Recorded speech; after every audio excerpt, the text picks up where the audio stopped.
மார்கழி மாத சிறப்பு ரங்கோலி மாணிக்கவாசகர். மார்கழி மாதத்துக்கும் மாணிக்கவாசகருக்கும் என்ன தொடர்பு?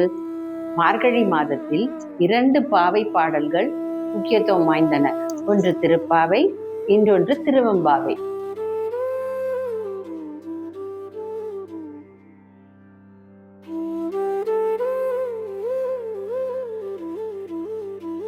திருவெம்பாவை என்பது சைவ சமயத்தின் 12 திருமுறைகளில் ஒன்றான திருவாசகத்தின் ஒரு பகுதியாகும்.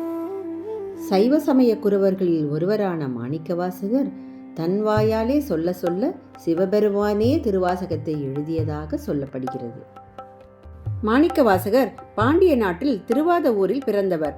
வாதவூரார் என்ற இயற்பெயருடன் தனது 16 வயதிலேயே தத்துவ உண்மைகளையும் ஆகமங்களையும் கற்றுத் தேர்ந்தார். இவருடைய திறமைகளைக் கண்டு வியந்த மன்னன் அரிமர்த்தன பாண்டியன் இவரை தென்னவன் பிரம்மராயன் என்ற பட்டம் சூட்டி தலைமை அமைச்சராக்கினான். ஆனால் இவரோ எப்பொழுதுமே சிவபக்தியிலேயே திளைத்திருந்தார். ஒருமுறை மன்னன் குதிரை வாங்குவதற்காக கொடுத்த பெரும் பொருளுடன் திருப்பெருந்துறைக்கு சென்றார் மாணிக்கவாசகர்.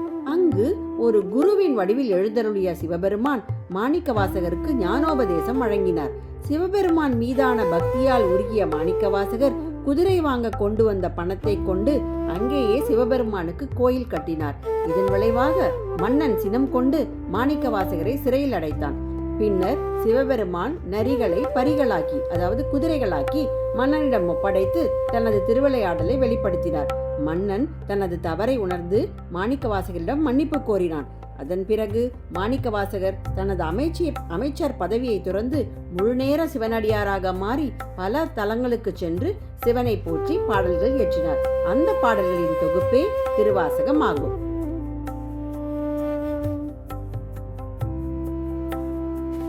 மாணிக்கவாசகர் திருவண்ணாமலையில் தங்கியிருந்த பொழுது மார்கழி மாத காலையில் இளம் பெண்கள் சிவபெருமானை போற்றி பாடி ஒருவரை ஒருவர் துயிலெழுப்பி நீராட செல்வதை கண்டார். அந்த நிகழ்வால் ஈர்க்கப்பட்டு தன்னை ஒரு பெண்ணாக உருவகித்துக் கொண்டு சிவபெருமான் மீது பாடப்பட்ட 20 பாடல்களின் தொகுப்பே திருவெம்பாவை ஆகும். இதன் தனித்துவம் மார்கழி மாதத்தில் கன்னி பெண்கள் பாடும் பாவை நோன்பின் அடிப்படையில் அமைந்துள்ளது. இன்றும் மார்கழி மாதத்தில் அனைத்து சிவாலயங்களிலும் வீடுகளிலும் திருவெம்பாவை பாடப்படுவது ஒரு முக்கிய பாரம்பரியமாக தொடர்கிறது. திரு என்பது தெய்வத்தன்மையை குறிக்கிறது. எம் என்பது உயிர்த்தன்மையை உணர்த்துகிறது.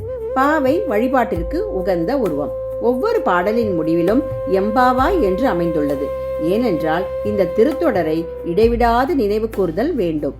சிவபெருமானே குருவாக வந்து மாணிக்கவாசகரை தடுத்தாட்கொண்டார். அவர் 32 ஆண்டுகளே வாழ்ந்து ஆணி மகம் நாளில் சிதம்பரத்தில் சிவனுடன் இரண்டர கலந்ததாக வரலாறு கூறுகிறது.